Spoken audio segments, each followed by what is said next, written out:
Great. All right. John Bell says I should be live, so I'm going to trust John Bell. If our Facebook audience is indeed here, then I would like to say welcome and hello to Let's Get Crankin'. As usual, on Wednesdays and Fridays afternoon at 2 p.m., we're here on the Ballard Institute Facebook page. My name is Felicia Cooper. I'm a graduate assistant at the Ballard Institute, as well as a third-year MFA candidate at the University of Connecticut Puppet Arts program. So that's pretty exciting, and I'm really glad that you're all here. I just want to check to make sure. Oh, great, we are live. Awesome. Thank you all for joining me. I'm so happy that you're all here. Okay, great. Without further ado, today we're going to make crankies. And before we make any art, I always just like to take a minute to center myself, really touch base with what I'm making, you know, because making art is a cathartic and emotional process, even if you're just making some funky puppets. I'd also like to take a moment to thank the Connecticut Office of the Arts, who helped sponsor this event through a grant. Okay, so first we're just gonna roll our shoulders back. This is a process very involved with different spirals. So if you want to make yourself a little spiral, make your wrists spirals, just get in the theme and the group. Oh, those are figure eights. Here's some spirals. Other way in your neck, especially if you've been at your computer all day, you're probably holding a lot of tension in your neck. So just let it go. This is a time for crankies, and you can be cranky. It's okay if you need to bring that energy here today. Everybody needs a time to be cranky. But let's do our 3 deep breaths in order to all get on the same page. So you're gonna go in through your nose and out through your mouth. Ready? In. Out.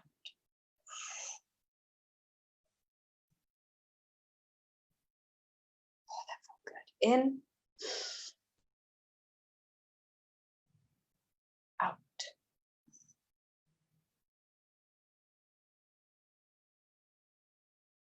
In.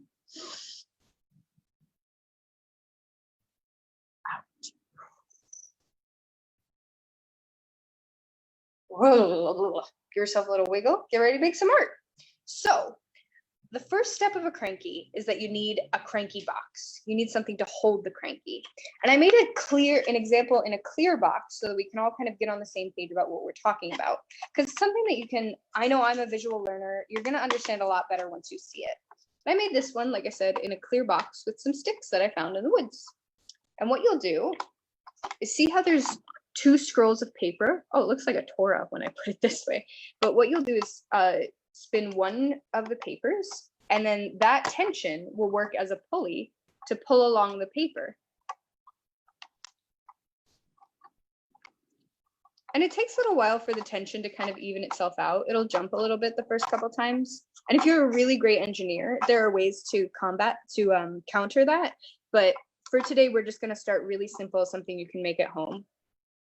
And you can do it the other way too, right? See the paper scrolling along? So that's what we're going to make today. So the first thing that we'll need is a box. And I chose this Kraft macaroni and cheese box. I read, and this is very exciting, that they have stopped putting clear panels on the pasta boxes to save plastic waste, because we know what the pasta looks like. So get those while you can, because they already have a box cut out of them, and those are sometimes good for crankies, but this is fun. You can make your own. We don't need those plastic boxes, the plastic on the boxes. When I'm cutting apart a cardboard box, any cardboard box will do. This one I use plastic, but I really like this kind of cereal, like chipboard box. It's just really easy to work with, especially if you're just starting to use like a craft knife or something like that. But what I like to do is find the seam. It usually overlaps at one point, and I just pull it apart. You can cut along if you want, but this is just an easy way, and that way we can tuck it back over itself. This gives us a nice blank slate to start with. Let me say goodbye to the images used to advertise delicious Kraft macaroni and cheese dinners. And we just give ourselves a blank canvas. And if you wanted to, you could use hot glue. I found out today I'm out of hot glue. Had a little bit of a hectic morning. So I'm just gonna use some masking tape. But it's nice because it just covers that seam up, so you don't have anything ugly, and you don't, you know that it's gonna attach and fit back together well. Okay. Oh, I love that sound of masking tape. There's one artist, I think his name's Hans Eriksson, who has been, or Jan Eriksson, who has been doing videos of himself just kind of like unrolling wraps of tape. Interesting form of puppetry, I'd say. But he'll like have like many rolls and he'll like use his whole weight to pull down the tape. Very interesting object performance. But now I've got this scene covered up, and we're gonna keep these open. And honestly, it might be good to keep this open too, but just so we get the general concept, I'm gonna leave it like this. Now, what I'm gonna do is cut a window into here and be really careful. Like I've said, anytime that you're gonna use a craft knife, you're gonna close it immediately after using it, just to keep everybody around you safe. The window size should depend on the size of your paper. And I'm gonna reuse this paper because I kind of like its texture and stuff like that. So I'm gonna use it, let me see. You know, let's remove ourselves from the tyranny of rulers. I'm gonna use a sticky note to measure it. Okay, so it's about as wide as my sticky note. And sometimes you want to leave a little bit of room so that you don't see a gap between the window and the paper. So you want to make it a little bit smaller than the paper. And it's a little bit bigger than my sticky note if I take it out of here.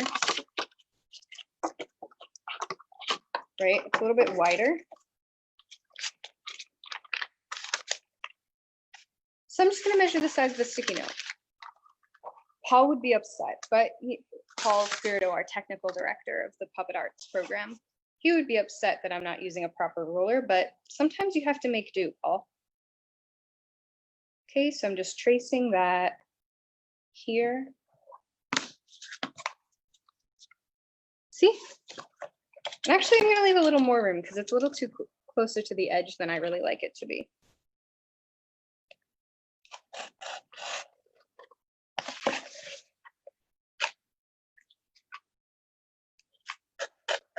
Very, very careful. You can use scissors too.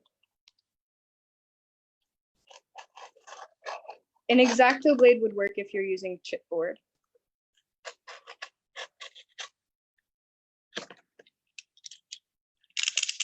Another good sound. And now I've got a window where you can still see the advertisements for macaroni and cheese.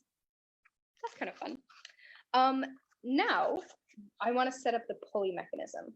But before I do that, I think, you know, I want to talk a little bit about the history of the moving panorama. So this has been a part of American entertainment since like at least the 19th century, when people would go on giant long trips, like wagon trips, and they would come back and they would have all these beautiful pictures of things that they saw, and they would show them on these long scrolls of paper and be like, look at this beautiful waterfall, look at this beautiful river that I saw, and then get really excited about it. However, the history of paper scroll as a performative art form goes back to like, I think it's like 10th or 11th century Japan, where they would have story scrolls that they would tell in public. And part of the performance of the story was watching the illustrations on the scroll unravel. But it's a pretty simple concept. And so I find it hard to imagine that it wouldn't appear in other cultures that we just haven't heard about it yet, or, you know, I don't know the research on it yet. But you can draw whatever you want. You can draw, I saw someone do a beautiful version of an apple pie recipe. That was super fun. A lot of people use it as a way to do shadow cutouts. This paper's kind of thin, so I could easily see doing shadow puppets behind it, or paper cutouts pasted on top of it. I think I'm gonna draw, what should I draw? Do you guys have any suggestions? Let me look at the Facebook. Any suggestions just yet? Oh yeah, okay, all right. All right, no suggestions quite yet. Okay, well, here I go again then. Can you see me? Yes, okay. So I'll just draw. I'm really inspired by the train that comes by my window. It comes by twice a day, right? Usually around between 7:10 and 7:30, it goes north, and between 1 p.m. and like 3:30, it goes south. So I'm gonna draw that train, and I'm gonna draw the dog who lives downstairs, Julia, barking at the train. And I'll just do a really quick sketch because Julia loves the train. And actually, it's really sweet that the engineer who drives the train waves to Julia every single afternoon.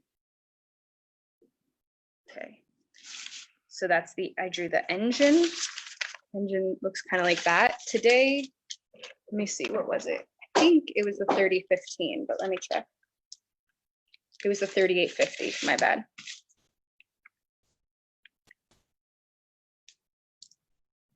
Okay. Yes. Awesome. Okay. What do you guys like to draw? I also really like drawing plants. Like you could give a tour of your garden to maybe someone, like if a lot of people have started gardens during this period, maybe you could give a tour of your garden to a faraway friend. One time I illustrated a poem and sent it to a friend. I know Trudy Cohen does one that has a poem, Ode to Ordinary Things, I think it's called. Let me see, usually it carries some wood, so I'll draw that. It carries timber from Canada, and it carries garbage and refuse to Canada. When the New England Railroad Museum opens up again, I'll be first in line.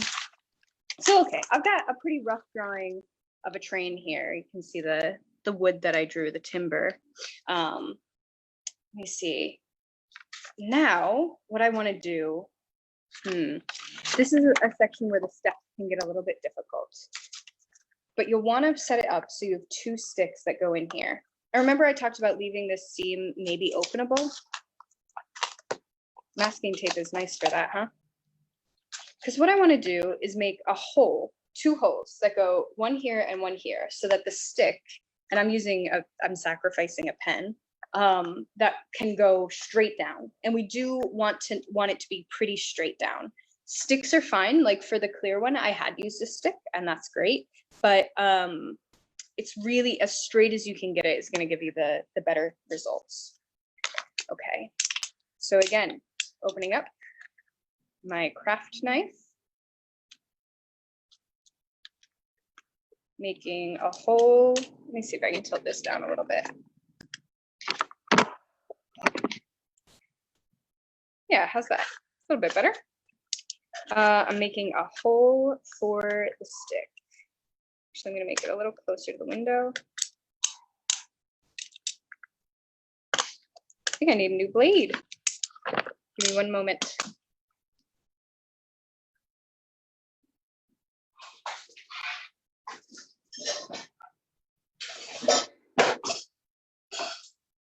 Which also gives me a chance to talk a little bit more about blade safety. So if I need a new blade on this style of craft knife, and this is for grown-ups only, or kids who are being watched very, very closely by grown-ups, I take a pair of pliers and I just snap it off. And now I have a new blade to work with. Now, I don't want to just throw this away, because if I do, it might slice through the garbage bag and might cut somebody. So what I'll do is take a bit of tape and drop it onto the tape and wrap it in masking tape. In our puppet studio at UConn, we have a box specifically for dangerous sharps. And in other studios where I've worked, we've had those boxes as well. But maybe you don't have space for that, or you have kids around, or stuff like that. So just always tape it up. That way it's not going to hurt anybody. I love talking about studio safety. Someday I would love to make a studio safety video. But okay, back to the cranky. I'm going to make a cut on the top here.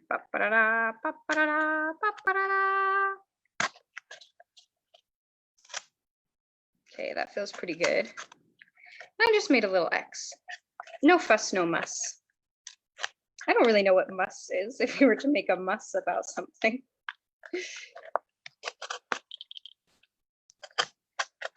And like I said, as close as you can get to exactly straight down, up from what you just cut. And again, I'm just going to make a little X. Okay.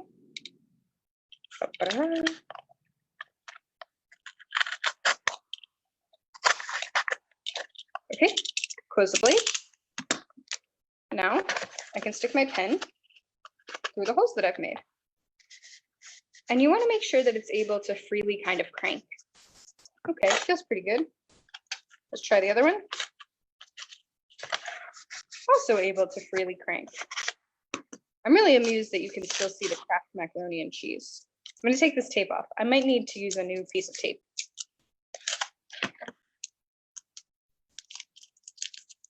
Okay, so now I'm going to set it up almost without the back, right?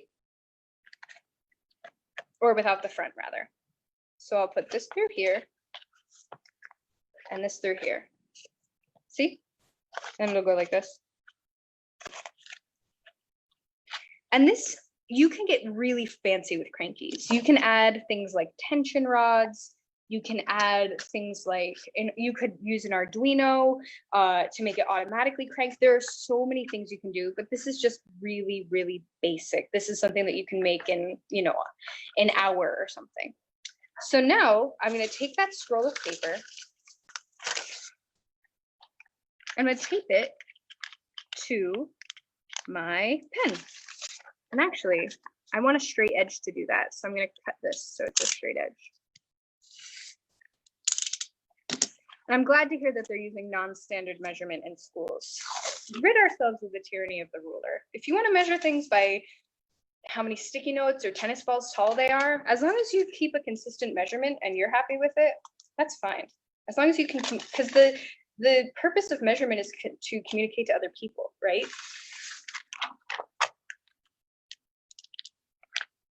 Okay, nice and straight. Now I'm going to crank this up. Roll it, roll it, roll it. Oh, I think my train's going backwards.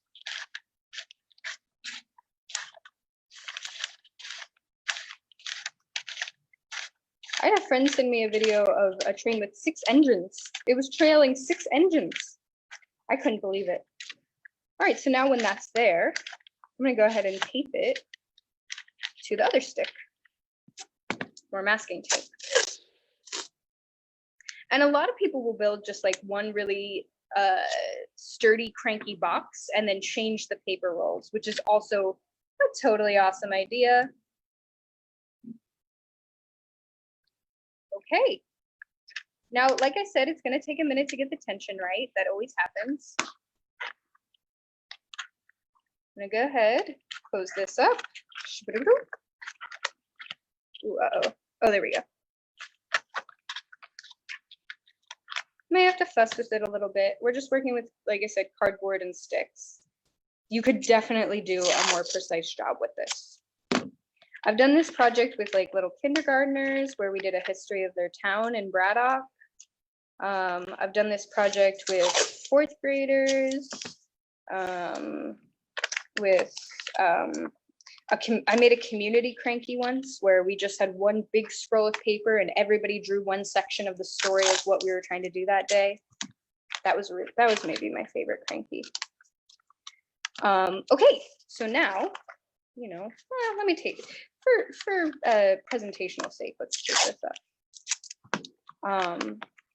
I know there's a lot of UConn Puppet Arts alums who do crankies.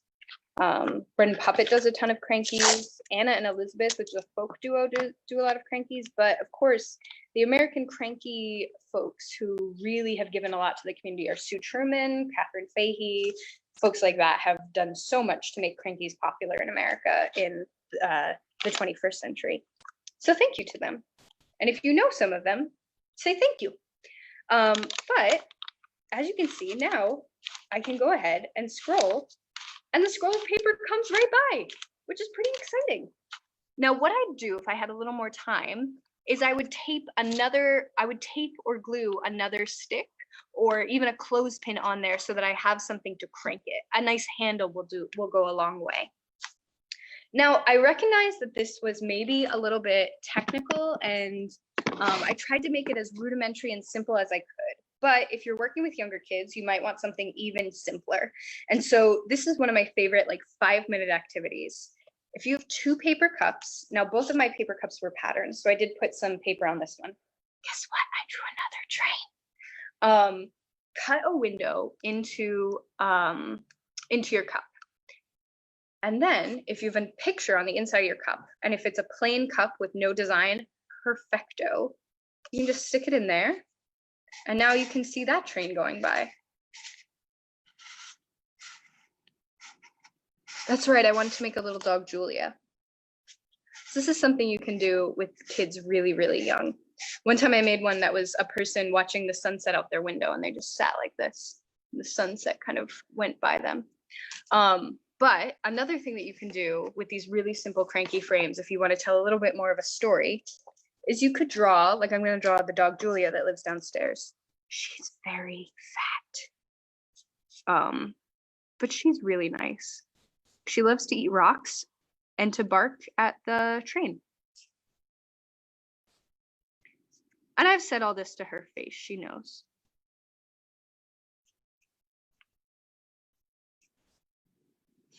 So that's Julia. And I'm going to cut her out.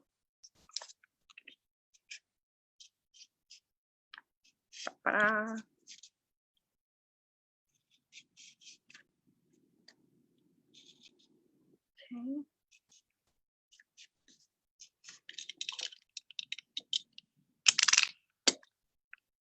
And if I tape her here, then she can just always be watching the train go by, which is, I think, a nice thing. I think she'd like that if the train was always going by and she could always bark at it, just like this. Oh, I'm at the end. Train is going backwards.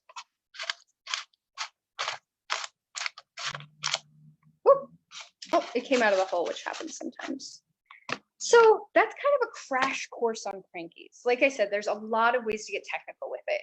If I wanted this to be a cranky that lasted a lot longer, I would make it out of wood, and I would add some tension bars here and here so that I know that when the paper is going across the screen, it's taut and it's lovely. Like I said, you could use this as shadow puppetry. You could do this as a collage. You could do it in so many ways, big, small. I know there's a really big one that was in a show recently about America that was just stunning. If anyone knows the name of that and they put it in the comments, I would be so thrilled. But like I said, there's a million ways to make crankies. This is just a basic principles crash course. And if you want to know more about the principles behind it, the pulley, you might go back to our STEAM workshops live stream videos, because we talk about all the simple machines and we talk about pulleys a good bit in there.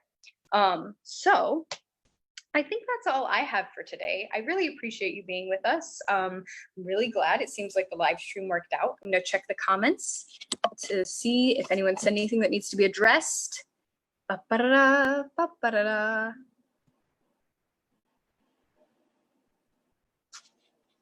Okay. Great. Seems like everybody's happy. Seems like things are going well. Thank you so much, everybody. I really appreciate your time. Thank you to the Connecticut Office of the Arts. Thank you to the Ballard Institute. Thank you to the University of Connecticut. Friday, Elise will have a workshop for you at 2 p.m. She'll be there for that. That's going to be awesome. Thursday at 4 p.m., John Bell is going to have another forum. So there's always stuff happening on the Ballard Institute Facebook page, especially on the second half of the week. So just stay tuned and keep joining us and keep making puppets and sharing them with us, and let us know what you'd like to see. Okay, thanks everybody. Let's take our deep breaths and wiggle. I just think it's good to do like as many times a day as you can just breathe deeply to yourself. Always makes my day better. All right, let's do it together. Ready? In. Out. In. Out. In.